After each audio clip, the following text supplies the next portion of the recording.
ایک شان نزول یہ لکھا ہے کہ مشرکین مکہ نے یہ مطالبہ کر دیا کہ ہمیں اللہ کو سامنے لا کے دکھاؤ، بس فرشتوں کے ساتھ اللہ میں آ جائے، ہم دیکھ رہے ہو اچھا یہ اللہ ہے، ہم جو ایمان لے آئیں گے۔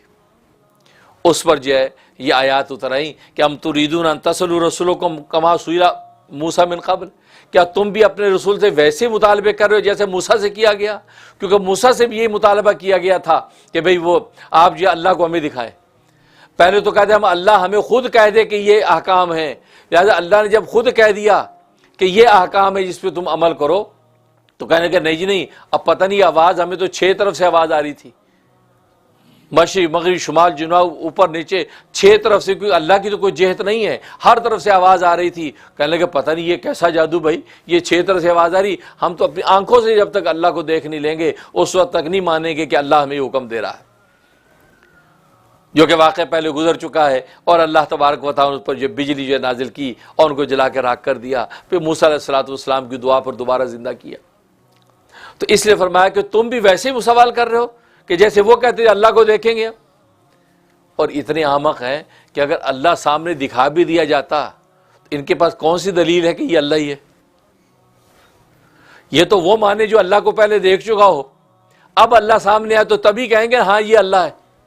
لیکن اگر اللہ ظاہر بھی ہو جائے تو آپ جو اس کو اللہ مان لیں گے، یہ کیا دلیل ہے کہ یہ اللہ ہی ہے جو آپ مان رہے ہیں؟ تو معلوم ہوا کہ دیکھنے سے فائدہ نہیں ہے، تبھی اللہ تبارک و تعالی نے ان کو راکھ بنایا بنی اسرائیل کو، اور ان کے مطالبے کو بھی پورا نہیں کیا، کیونکہ فائدہ اس کا بھی نہیں ہے۔ اللہ کھول کے بھی سامنے آ جائے تو کہیں گے یہ کیسا جادو کر دیا، جیسے کانوں پہ جادو کہہ دیا تھا ایسے کہہ دیا ہماری آنکھوں پہ جادو کر دیا کہ یار پتہ نہیں یہ کیا سراپا ہے۔ تو اللہ کو اللہ مان لینا یہ کون سا جو وہ اس پر جو دلیل ہے کہ واقعی مان لیں؟ تبھی آج جو لوگ یہ کہتے ہیں ایتھیسٹ کہتے ہیں یہ اللہ آنکھوں سے نظر کیوں نہیں آتا، تو میں یہ کہتا ہوں کہ اگر نظر بھی آ جائے گا تو آپ مان لیں گے، اس کی کیا دلیل ہے؟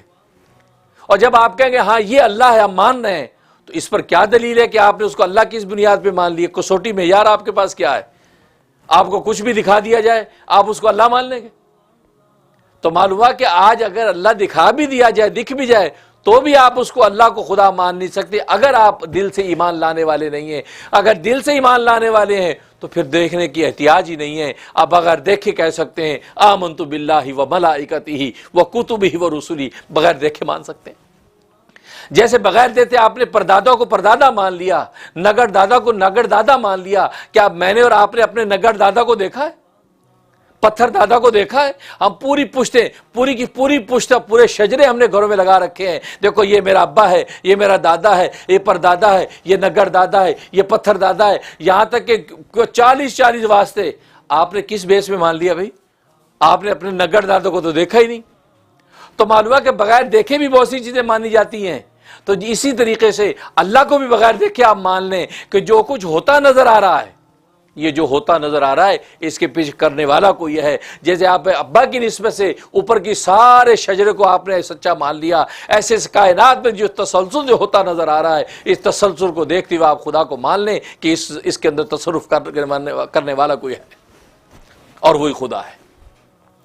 اس لیے کہا ام تریدون ان تصلوا رسولکم، کہ کیا تم چاہتے ہو کہ تم سوال کرو ایسے ہی اپنے رسول سے، کما سئل موسیٰ من قبل، جیسا کہ سوال کیا گیا موسیٰ سے اس سے پہلے۔